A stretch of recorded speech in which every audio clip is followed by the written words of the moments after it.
Tiwari classes में आप सभी का बहुत बहुत स्वागत है। इस वीडियो में हम छायावाद के 4 प्रमुख रचनाकारों में से अन्यतम जयशंकर प्रसाद के काव्य भाषा और काव्य रूप पर चर्चा करेंगे। ये टॉपिक स्नातक, परास्नातक के साथ साथ विभिन्न प्रतियोगी परीक्षा के लिए भी विशेष महत्वपूर्ण है। इस टॉपिक से सीधे सीधे प्रश्न पूछा जाता है, जैसे जयशंकर प्रसाद की काव्य भाषा और काव्य शिल्प पर चर्चा कीजिए या उससे संबंधित विशेषताओं पर प्रकाश डालिए। साथ ही फ्रेंड्स, आप इस तरह के विभिन्न विषयों के वीडियोस के लिए इस चैनल को सब्सक्राइब कर सकते हैं, जिससे इस चैनल में अपलोड होने वाले हर वीडियो का नोटिफिकेशन सबसे पहले आपको मिल सके। तो चलिए फ्रेंड्स, इस वीडियो को प्रारंभ करते हैं। काव्य भाषा। प्रसाद जी अपनी काव्य यात्रा ब्रज भाषा की कविताओं से प्रारंभ की। तो ये पहला पॉइंट हो गया कि उन्होंने जो कविताएं रचना प्रारंभ की तो ब्रज भाषा से की। ठीक है। प्रेम प्रतीक को खड़ी बोली में लिखकर खड़ी बोली को उन्होंने अपनाया। ठीक है। फिर जब प्रेम प्रतीक उन्होंने लिखा तो इसको किस भाषा में लिखा, तो खड़ी बोली में लिखा। ब्रज भाषा में प्रारंभ किए थे और फिर आगे खड़ी बोली में भी आए। ठीक है। और फिर झरना की कविताओं में प्रयुक्त खड़ी बोली में जो निखार और नयापन आना प्रारंभ हुआ, उसकी प्रौढ़ परिणति उनकी नई कविताओं आंसू, लहर तथा कामायनी में हुई। ठीक है।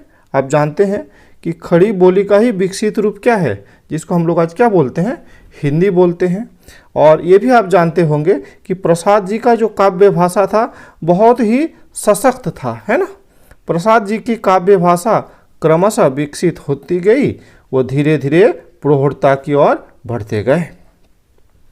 यह सर्वमान्य तथ्य है कि काव्य भाषा सामान्य बोलचाल की भाषा से भिन्न होती है।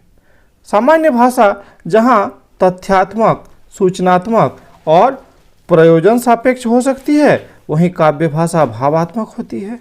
काव्य भाषा भावोद्दीप्त होती है और पाठकों के मन में भावों का संचार करती है, भावचित्र उपस्थित करते हैं। ठीक है। अर्थात सामान्य बोलचाल की भाषा और काव्य भाषा में अंतर होता है। कुछ निजी विशेषताओं को छोड़कर जो छायावाद के अन्य कवियों, ठीक है, जैसे छायावाद के जो प्रमुख 4 कवि हैं, ठीक है, तो इनको छोड़कर और जो 3 हैं, जैसे पंत, सुमित्रानंदन पंत, सूर्यकांत त्रिपाठी निराला और महादेवी वर्मा। ठीक है। तो कुछ निजी विशेषताओं को छोड़कर छायावाद के अन्य कवियों पंत, निराला, महादेवी आदि की काव्य भाषा में जो विशेषताएं मिलती है, प्रसाद जी के काव्य में भी क्या छायावादी काव्य के सभी विशेषताएं मिलती है। छायावादी कवियों ने स्वानुभूति निरूपण के लिए आभ्यंतर अनुभव की नई अभिव्यक्ति के लिए नई काव्य भाषा का प्रयोग किया है। ठीक है। अपने मन के भाव को प्रकट करने के लिए छायावादी कवि ने नए काव्य भाषा का प्रयोग किया है। ठीक है। अब देख लेते हैं एक एक करके इनका पॉइंट। शब्द चयन, अर्थात किन भाषा के शब्दों को या किस तरह के शब्दों को वो ज़्यादा प्रयोग में लाते थे। तो प्रसाद जी संस्कृत के प्रकांड पंडित थे, अतः उनके काव्य में सबसे अधिक तत्सम शब्दावली का प्रयोग हुआ है। ठीक है। जानते हैं शब्दों को ऐसे ऐसे 4 भागों में बांटा जाता है, तत्सम, तद्भव, देशज, विदेशज। ठीक है। तो जो शुद्ध शब्द होते हैं या जो माने जाते हैं कि संस्कृत से सीधे सीधे हिंदी में आए हैं, तो उन शब्दों को तत्सम शब्द कहा जाता है। ठीक है। तो प्रसाद जी के काव्य में आप देखेंगे अधिकतर तत्सम शब्द का ही प्रयोग हुआ है। ठीक है। हाँ, कामायनी वगैरह में कुछ सामान्य बोलचाल की भाषा का भी प्रयोग हुआ है। जैसे कामायनी में आप देखेंगे हलचल, लहर, मतवाला, नहीं, बिजली का फूल, दैट मीन्स इस तरह का जो सामान्य भाषा है, सामान्य शब्द है, इसका भी प्रयोग हुआ है। हाँ, लेकिन संस्कृत भाषा के तत्सम शब्दावली का ही बाहुल्य है। ठीक है। अर्थात अधिकतर जो है वो तत्सम शब्द ही है। ठीक है। साथ ही उनका जो रचना है उसमें बंगला भाषा का भी संस्कार है। ठीक है। अर्थात ये कुछ शब्द क्या है, बंगला भाषा के जो शुद्ध शब्द थे, मूल शब्द थे, उनको भी इन्होंने लिया है। ठीक है। और बंगला भाषा के शब्द लेने के कारण क्या हुआ, उनके काव्य में संगीतात्मकता, कोमलता आदि गुण भी आ गए। ठीक है। इस तरह से प्रसाद कोमल, लयात्मक, पदविन्यास के प्रयोग में दक्ष हैं। तो पहला पॉइंट हो गया कि उन्होंने किन किन शब्दों का चयन किया। साथ ही देखिए, प्रसाद जी ने पुराने शब्दों का नया अर्थ दिया है, नया संस्कार दिया है, प्रचलित शब्दों में चमक पैदा की है। उनकी भाषा में एक और विरोधी अर्थ वाले शब्द का प्रयोग हुआ है, जिसे अंग्रेजी में ऑक्सीमोरन अलंकार कहते हैं। ठीक है, जैसे शीतल दाह, ठीक है, दाह दहन होना, जलना, और वो कैसा, शीतल। तो कैसा लग रहा है, दोनों ही विरोधी वाले अर्थ वाले शब्द लग रहे हैं। वैसे ही लघु ज्वालामुखी अचेत, ठीक है, ज्वालामुखी, फिर ज्वालामुखी के दग्धता को कम करने के लिए लघु, और फिर और कम करने के लिए अचेत। ठीक है, तो इस तरह से उन्होंने विरोधी अर्थ वाले शब्दों का प्रयोग किए हैं। ठीक है, ज्वालामुखी के दाहकता को कम करने के लिए दो विशेषण, क्या, अचेत और लघु का प्रयोग करते हैं। ठीक है, उन्होंने अपनी कविता में विशेषणों का प्रयोग करके भाव को अधिक प्रभावशाली एवं संप्रेषणीय बना दिया है। इनके प्रयोग से कवि की रुचि सौंदर्य प्रेमी स्वभाव का भी पता चलता है। अलंकार योजना को देख लेते हैं अब। ठीक है, प्रसाद जी की काव्य भाषा और काव्य शिल्प का सबसे मोहक घटक है अलंकार विधान। उन्होंने सादृश्यमूलक या अन्य अलंकारों का प्रयोग पाठकों को चमत्कृत करने के लिए या नएपन की छाप लाने के लिए नहीं किया है। ठीक है, जैसे कि प्रयोगवादी कवि करते थे। जैसे प्रयोगवादी कवियों ने नायिका को बाजरे की कलगी या कोयले की खान में काम करने वाली मजदूरनी कहकर किया है। प्रसाद के काव्य में ऐसा नहीं है। ठीक है, उनके अलंकार विशेष रूप से सादृश्यमूलक रूपाकार साम्य को दृष्टि में रखकर नहीं, बल्कि प्रभाव साम्य को दृष्टि में रखकर किया गया है। ठीक है, अर्थात ये सिर्फ सजावट के लिए नहीं, ठीक है, ये प्रभाव को बढ़ाने के लिए इनका प्रयोग हुआ है। ठीक है, इनके अलंकारों में मुख्यतः रूपक, उत्प्रेक्षा, उपमा आदि अलंकार का प्रयोग करते समय भी वो इसी प्रभाव साम्य को दृष्टि में रखते हैं। ठीक है, तो सादृश्यमूलक अलंकार का प्रयोग करते हैं, रूपक, उत्प्रेक्षा, उपमा, यही सब अलंकारों का वे ज़्यादा प्रयोग करते हैं। ठीक है, अब काव्य बिंब।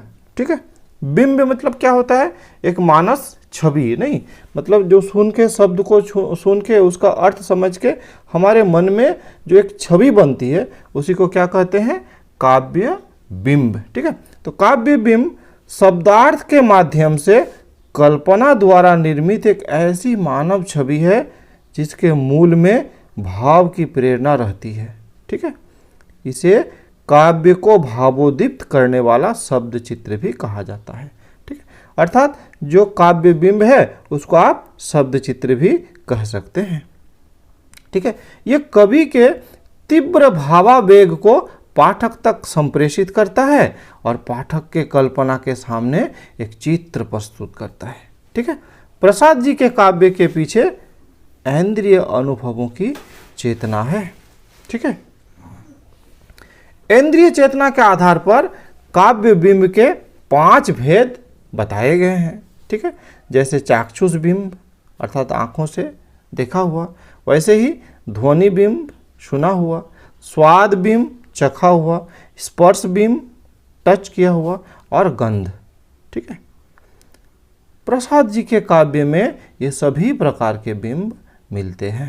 ठीक है, अब देख लेते हैं प्रसाद के काव्य प्रतीक। ठीक है, तो जो हम लोगों ने काव्य बिंब के बारे में चर्चा किया, और ये काव्य प्रतीक ये लगभग क्या होता है, एक ही तरह का चीज़ होता है।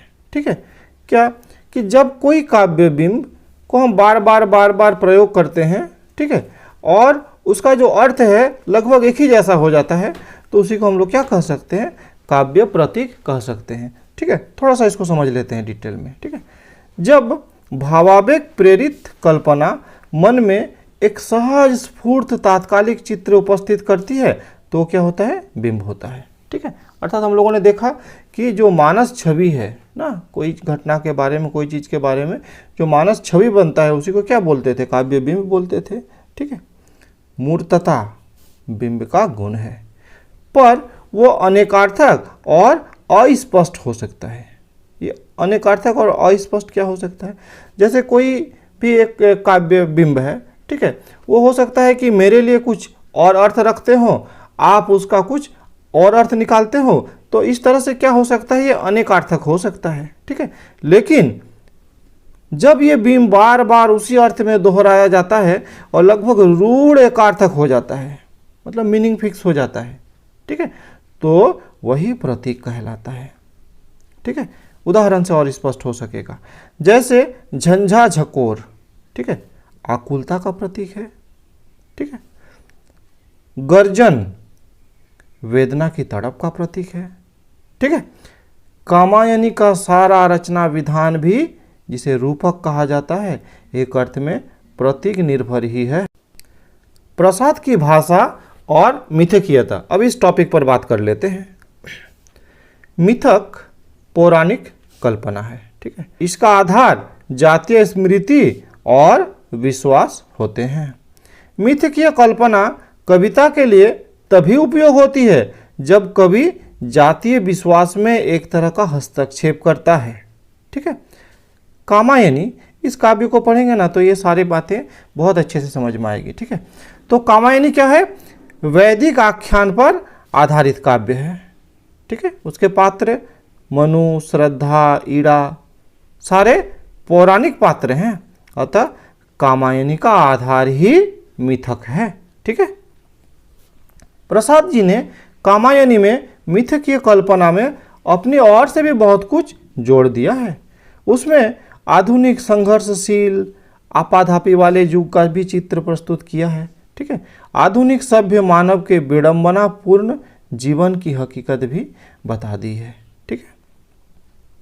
इस प्रकार प्रसाद जी के काव्य भाषा हिंदी जगत के लिए हिंदी साहित्य इतिहास में एक नई काव्य भाषा है, जिसमें चित्रात्मकता, संगीतात्मकता और लाक्षणिकता का अभूतपूर्व योग है।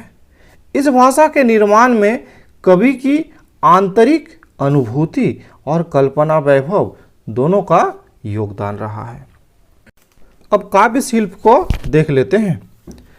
काव्य रूप की दृष्टि से प्रसाद जी के काव्य की दो विशेषताएं हैं, प्रगीतात्मकता और नया प्रबंध कौशल, ठीक है। प्रगीतात्मकता अर्थात गाई जाने वाली पद, जिसको गाया जा सकता है, ठीक है। कामायनी, आंसू, प्रलय की छाया में प्रबंधात्मकता तो है, पर वो नए प्रकार की है, ठीक है। कामायनी को महाकाव्य कहा गया है, ठीक है, और महाकाव्य प्रबंध काव्य का सबसे श्रेष्ठ रूप है, परंतु कामायनी परंपरागत संस्कृति तथा द्विवेदी युगीन हिंदी के महाकाव्य से भिन्न है।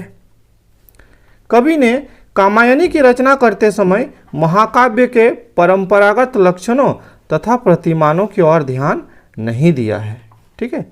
उसमें सर्ग है, प्रकृति के अनेक रमणीय चित्र भी हैं, परंतु वो घटना प्रधान न होकर भाव प्रधान काव्य कीर्ति है, ठीक है। अर्थात सामान्यतः जो महाकाव्य होते हैं उसमें क्या होते हैं कि घटना प्रधान वो होना चाहिए, लेकिन यहाँ पे घटना प्रधान नहीं है, भाव प्रधान है। साथ ही उनका जो नायक है मनु, वो धीरोदात्त न होकर अनेक दुर्बलताओं से ग्रस्त, दुविधाग्रस्त मनुष्य है। सामान्यतः जो प्रबंध काव्य का नायक, उसे कैसा होना चाहिए? उसे निडर होना चाहिए, ठीक है, वो सबल होना चाहिए, लेकिन इसमें ऐसा नहीं है, ठीक है।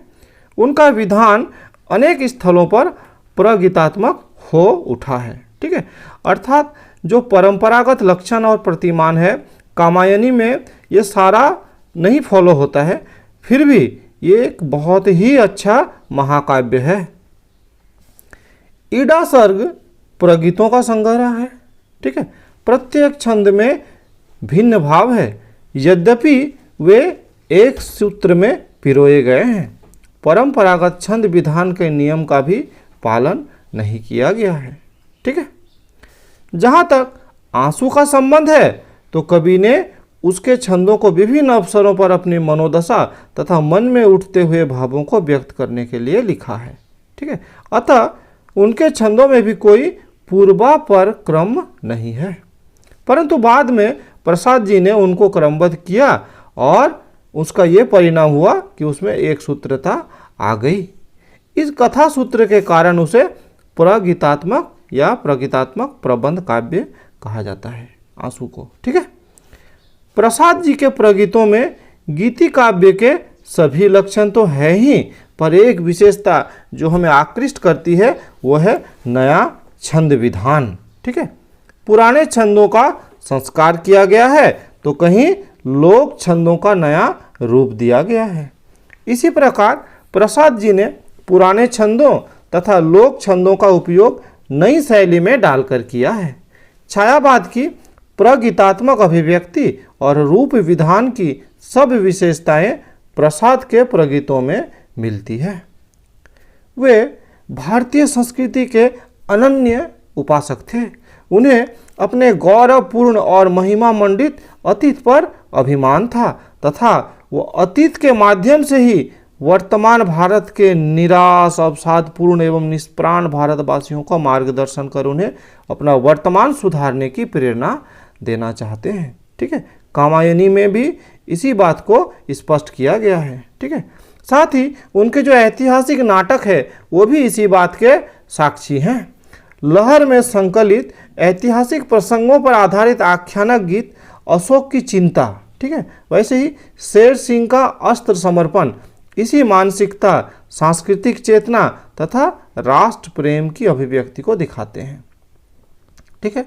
उदाहरण के स्वरूप अशोक की चिंता को थोड़ा समझ लेते हैं। ठीक है। अशोक की चिंता में कलिंग विजय के पश्चात सम्राट अशोक की ग्लानि और पश्चाताप के माध्यम से वह जीवन की नश्वरता, क्षणभंगुरता, दंभ, अहंकार, युद्ध और उसके हिंसक संघर्षों की भयावहता, ठीक है, उसके दुष्परिणामों, ठीक है, की बात कहकर शांति, अहिंसा, मैत्री, पारस्परिक सहयोग के मार्ग पर चलकर देश को साम्राज्यवादी शक्तियों के चंगुल से मुक्त कराना चाहते हैं, करुणा का संदेश देना चाहते हैं। ठीक है। तो उनका जो समय था तो स्वाधीनता से पहले का समय था। ये छायावाद का जो युग है आप जानते हैं 1936 तक ये चला है। ठीक है। तो इस तरह से उस समय उन्होंने कहा है कि ये जो साम्राज्यवादी शक्ति है इसके चंगुल से मुक्त होना है, अर्थात अंग्रेजों को भारत से भगाना है। ठीक है। और उसके लिए भारतवासियों को क्या करना है, वे अपनी रचनाओं के माध्यम से इस बात को व्यक्त करते रहते थे। ठीक है। इस प्रकार अब छंद संगठन का बात करें तो छंद संगठन प्रगीतों में तो महत्वपूर्ण है ही, उनके मुक्त छंद संबंधी प्रयोग भी उतने ही महत्वपूर्ण हैं। वहाँ भी छंद का मूल आधार लिया गया है। प्रसाद जी ने लोक छंद के पुनः संस्कार से नई काव्यात्मक सार्थकता सिद्ध की है। प्रसाद जिस प्रकार प्रगीतात्मकता में खास नयापन लाते हैं उसी प्रकार महाकाव्यात्मकता की भी नई पद्धति और नई शैली विकसित करते हैं। ठीक है। तो आज के इस वीडियो में इतना ही। अगर आपको ये वीडियो अच्छा लगा तो लाइक और शेयर कर सकते हैं। साथ ही अगर आप इस चैनल में नए हैं तो चैनल को सब्सक्राइब कर सकते हैं। इस वीडियो में मेरे साथ बने रहने के लिए बहुत बहुत धन्यवाद।